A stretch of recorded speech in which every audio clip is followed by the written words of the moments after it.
Alors bonjour et bienvenue dans une nouvelle vidéo. Aujourd'hui on va voir ce que c'est qu'une motion en foot américain. Alors une motion, très simplement, c'est un joueur qui est en mouvement au début de l'action. Comme les formations, il y a des restrictions en fait sur ce qui constitue une motion qui est légale. Alors tout d'abord, elle ne peut être faite que par les 4 joueurs qui sont en retrait de la ligne. Ensuite, il peut y en avoir qu'une seule par action. Elle ne peut pas se finir vers l'avant. Et enfin, avant le début de la motion, toute l'équipe doit être immobile au moins 1 seconde. Donc, on va revenir sur tous ces points un par un. Donc déjà, la motion, elle ne peut pas être effectuée par un joueur qui est sur la ligne. Donc là, par exemple, elle ne peut être effectuée que par ces 4 joueurs-là. Si vous voulez qu'un joueur sur la ligne fasse une motion, ce qu'il doit faire d'abord, c'est reculer, puis qu'un autre joueur se mette sur la ligne pour que la formation soit légale, et après partir en mouvement. Deuxième point, donc on a dit, il ne faut pas qu'elle se finisse vers l'avant. Par exemple, donc déjà pour une motion, ce qu'on va utiliser, c'est qu'on va utiliser ce signe-là. On va dire que le joueur, voilà, comme un zigzag. Donc le joueur, ici, il commence sur le côté, pour le moment elle est légale, mais si il avance, l'action démarre et il va tout droit, là maintenant la motion elle est considérée comme illégale. On n'a pas le droit de le faire.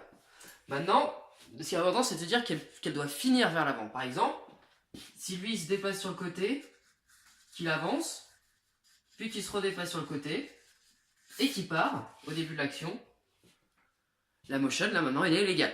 Là, il n'y a pas de problème. Donc du coup, il ne peut pas y en avoir 2 en même temps. Et enfin, le dernier truc qui est très important, c'est la seconde d'immobilité. Pourquoi c'est super important? Parce qu'en fait, l'attaque, elle a le droit de faire ce qu'on appelle un shift. Donc il faut faire vraiment la distinction entre un shift et une motion. C'est 2 trucs qui sont différents, et des fois il y a une petite confusion avec ça. Un shift, ce serait l'attaque qui bouge, qui change de formation en fait.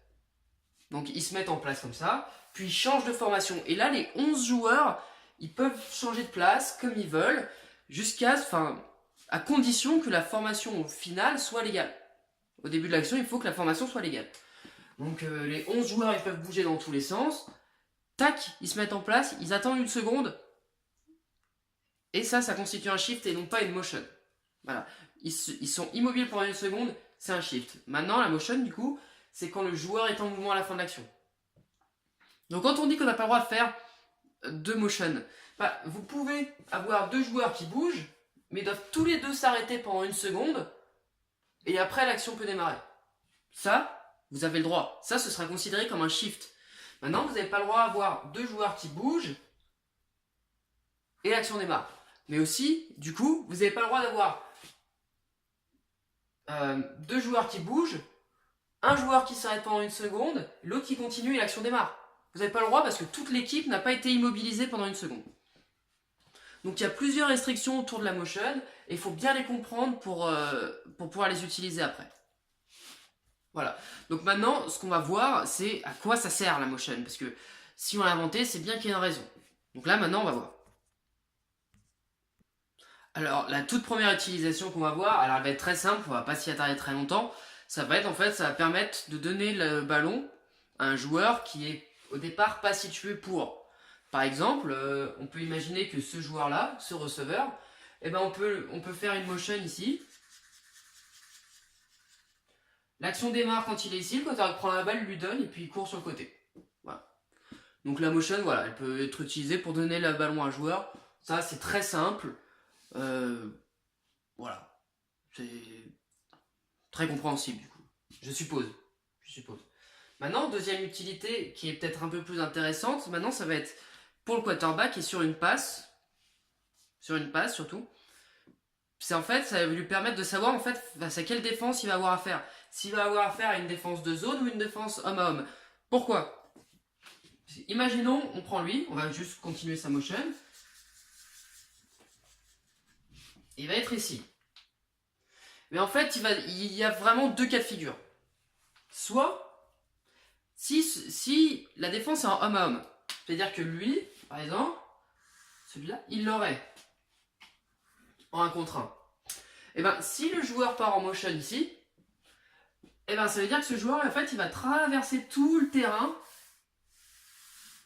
et se positionner en face de l'autre. Il va se positionner en face, il va traverser tout le terrain. Tandis que sur une défense de zone, où là, en fait, lui, il aurait cette zone-là, lui, il aurait le milieu, lui, il aurait ici. La défense qu'elle va faire, c'est que ce joueur-là, il va pas aller de l'autre côté. Parce que du coup, là, comme ça, sa zone, elle est ici. Ce qui va se passer, en fait, c'est que les linebackers, ils vont tous se décaler. Et c'est lui qui va se mettre en face. Donc, en fait, si le joueur traverse toute la formation pour se mettre en face, vous avez de grandes chances de vous dire, ok, je suis face à une défense qui joue de la man-to-man.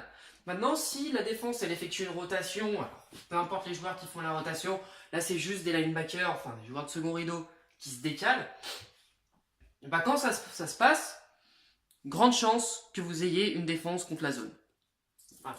Donc ça, c'était la toute première utilité, enfin la deuxième utilité pour la motion. Donc on avait donné le ballon à un joueur. Bon, ça, voilà. Et et la deuxième, c'était de créer donc cette situation-là où du coup vous savez au début de l'action à peu près quelle défense vous allez avoir à faire. Voilà. Maintenant, on va avoir une dernière utilité qui, elle, par contre, est vraiment, je trouve, plus intéressante parce que là, oui, là, la motion, elle fait complètement partie du jeu, là, parce que là, c'est vraiment, quand vous allez donner le ballon à un joueur, oui, la motion est super importante. Là, ici, la motion, c'est juste un gadget, en fait. C'est juste un gadget. Vous n'avez pas votre jeu qui est décidé tout autour de la motion, et on va voir, en fait, comment on peut utiliser les motions pour faire pour avoir des 1 contre 1. Alors là, maintenant, on va voir comment on va créer des 1 contre 1 qui va nous être plus favorable pour l'attaque grâce à la motion. Alors tout d'abord, on va voir comment ça se passe avec une course. Alors l'exemple que je vais prendre, c'était la première motion que j'ai vue quand j'ai commencé le foot américain.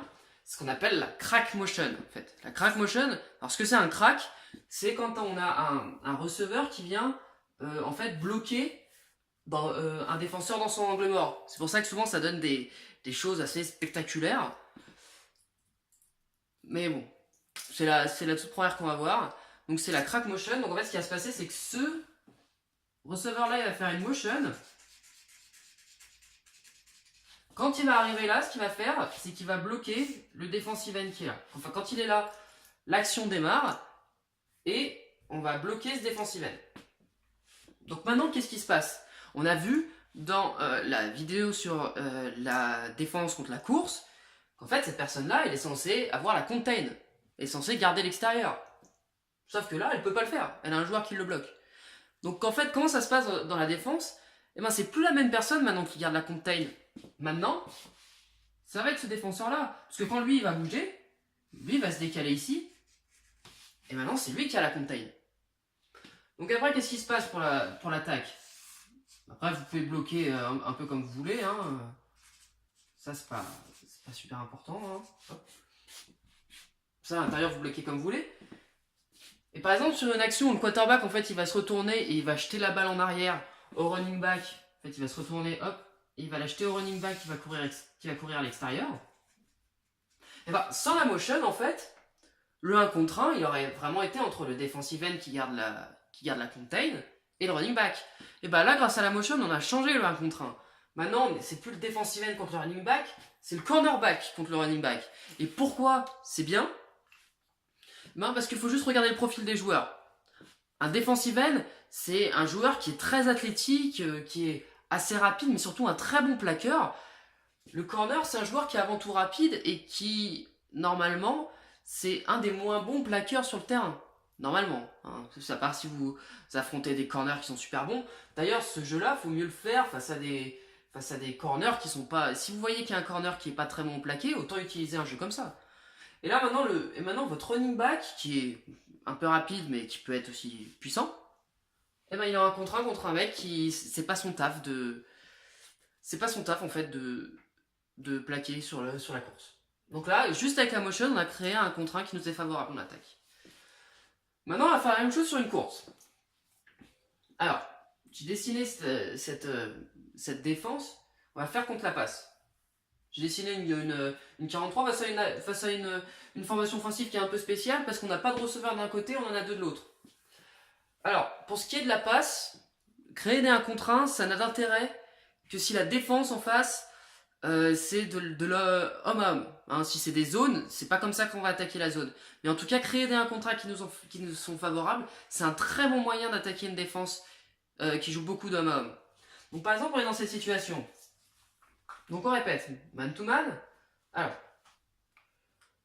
vu qu'on a les 2 receveurs qui sont là, en fait, on a les 2 cornerbacks qui sont ici aussi. Hein, on a ces 2 cornerbacks là qui sont en homme à homme.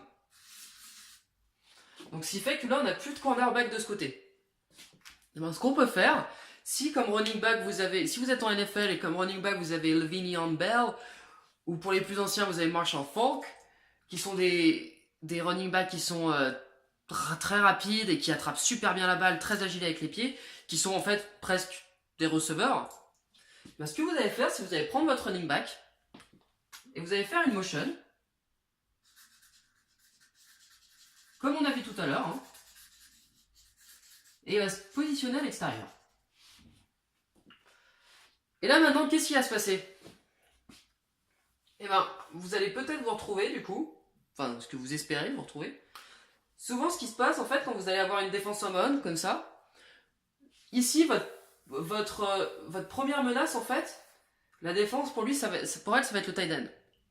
Donc en fait, avec le tight end, souvent on va plutôt mettre en fait on va plutôt mettre ce joueur là sur le tight end. Et ben là ce qui va se passer c'est que pour compenser ça, la défense qu'elle va faire, ce qu'elle peut faire, et donc là vous êtes dans une bonne situation, c'est qu'en fait elle va prendre un linebacker et elle va le décaler en fait. Elle va dire au linebacker, t'es en 1 contre 1 contre le running back, donc tu le suis. Et là qu'est-ce qu'on a? On a un running back qui est plus ou moins un receveur, en 1 contre 1 à l'extérieur face à un joueur de second rideau, face à un linebacker. Tous ceux qui regardent un peu la NFL, vous avez tout de suite compris que l'avantage là, il est totalement pour l'attaque. Hein. Il est totalement pour l'attaque. Quand vous savez ce 1 contre 1 là, votre running back lui faire faites ça, ou alors il part à l'intérieur, enfin vous faites ce que vous voulez. Faites ce que vous voulez. Mais ce running back il sera trop rapide pour un joueur de deuxième rideau qui va devoir couvrir. En plus, un linebacker, le mettre le long de la touche comme ça, il va être très mal à l'aise parce que c'est pas du tout là où il va commencer une action. Toutes les actions, toutes les actions avec lesquelles il va jouer, le joueur de second rideau, le linebacker, il va être au milieu du terrain. Et c'est là où il est à l'aise. Et là, du coup, on va le sortir de la zone de confort. Et voilà, comment on crée, du coup, un 1 contre 1 juste avec une motion, et qu'on met en fait la défense dans une mauvaise situation, mais juste au début du jeu. Voilà. Et c'est pour ça qu'en fait, quand vous êtes coach en défense, il faut absolument se préparer pour la motion. Absolument. Alors ça veut dire, soit vous dites, ouais, si lui part en motion, et ben en fait c'est pas le linebacker qui va le suivre, c'est le safety. Et encore, des fois il y a des safety ou 1 contre 1 qui sont pas excellents. Donc là encore, l'attaque elle a un avantage. Ou alors ça veut dire, quand on a une motion comme ça, on annonce la motion et on passe en défense de zone, on change la défense. Mais en tout cas, quand vous êtes coach défensif, il faut savoir se défendre face à une motion. Parce que si elle est bien utilisée, ça peut être mortel pour une défense. Voilà. Donc du coup, on a vu dans cette vidéo ce que c'était une motion, les restrictions légales et en quoi elle nous est utile et pourquoi elle est utilisée. Alors, on a vu que c'était pour donner la balle à un coureur. Pour voir si la défense c'était de la zone ou de la man. Et enfin, pour avoir des contrats qui nous sont favorables. Voilà. Donc je vous remercie d'avoir regardé cette vidéo, j'espère que vous avez bien tout compris, et on se retrouve une prochaine fois. Merci, au revoir.